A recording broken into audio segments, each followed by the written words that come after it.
les directeurs nationaux, Mesdames et Messieurs les coordonnateurs nationaux de programme, Monsieur le secrétaire permanent du comité de pilotage, Mesdames et Messieurs de la presse, chers invités, Mesdames, Messieurs, je vous souhaite la chaleureuse bienvenue à cette 15e session du comité de pilotage unique des programmes nationaux du ministère de la Famille et des Solidarités et vous remercie de votre présence. Permettez-moi, avant de poursuivre mon propos, de présenter mes sincères condoléances suite au décès de M. Ousmane Seck, qui était un membre du COPIL représentant le ministère en charge des collectivités territoriales. Ancien secrétaire général de l'Agence nationale de l'aménagement du territoire, M. Seck a toujours fait montre d'une courtoisie remarquable et d'une expertise avérée lors des travaux du COPIL auquel il a assisté. Je vous invite à observer une minute de prière en sa mémoire. Dieu l'accueille en son paradis Firdausi. Mesdames, Messieurs, chers membres du COPIL, je saisis également cette occasion pour féliciter les nouveaux coordonnateurs nationaux du PUDC et du Promoville, M. Gad Kounta et M. Serigne Ndiaye, qui participent à leur premier comité de pilotage après leur nomination par son Excellence M. le Président de la République et leur installation il y a quelques mois. Nous leur souhaitons plein succès à la tête de ces importants programmes visant à lutter les disparités territoriales, notamment en milieu rural et urbain. Mesdames et Messieurs, chers membres du COPIL, la précédente session du comité de pilotage tenue en janvier 2025 avait été un moment de bilan, conformément à l'exigence de redevabilité, de transparence et de crédibilité.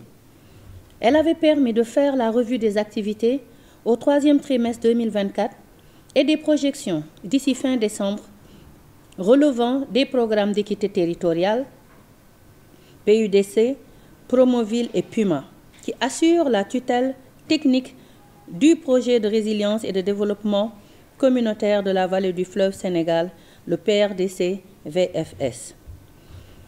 C'était aussi l'occasion d'apprécier les prévisions des programmes à travers l'examen et l'approbation de leur plan de travail et budget annuel 2025 et de faire le point sur les efforts accomplis dans la mobilisation des ressources programmes.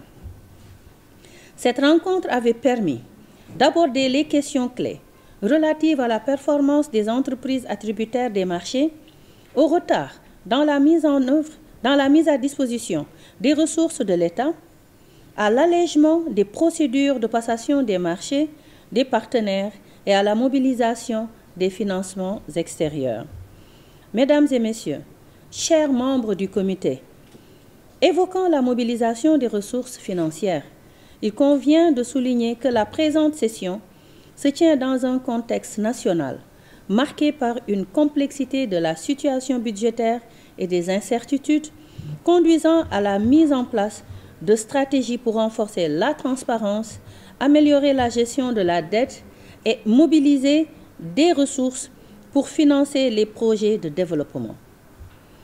La question des financements des projets et programmes, notamment ceux portant sur l'équité territoriale, demeure entière. L'insuffisance des ressources financières compromet en effet la mise en œuvre des programmes d'équité et entrave l'accès aux services sociaux de base pour les populations vulnérables. L'effort de mobilisation devra donc être soutenu.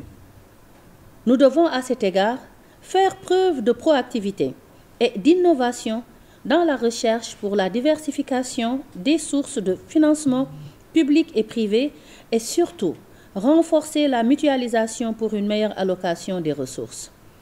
Un effort accru devra être donc consacré à l'exploration des possibilités de financement innovants.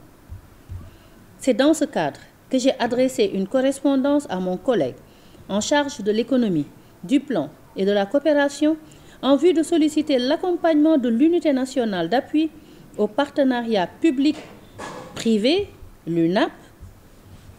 Cette initiative combinée aux efforts entrepris au sein du ministère de la Famille et des Solidarités constituera sans nul doute un début de solution face à la lancinante problématique du financement des projets et programmes conformément aux orientations de son Excellence, Monsieur le Président de la République, Bassirou Diomaye Diakhar Faye, sous l'autorité de Monsieur le Premier ministre, Ousmane Sonko. Chers membres du COPIL, cette session du COPIL est consacrée à l'examen et à l'approbation des rapports d'exécution annuelle, des plans de travail et budget annuel 2024, ainsi qu'à l'état d'exécution de leur PTBA 2025 au premier trimestre. Le PTBA révisé du PUMA sera également soumis à l'approbation du comité. Elle nous offre donc l'occasion de passer en revue les réalisations des programmes en 2024 et au premier trimestre de 2025. Cet exercice, au-delà de la dimension suivi-évaluation, permet de fixer davantage le cap vers l'idéal d'un Sénégal juste et prospère où aucune partie du territoire ne sera laissée en rade.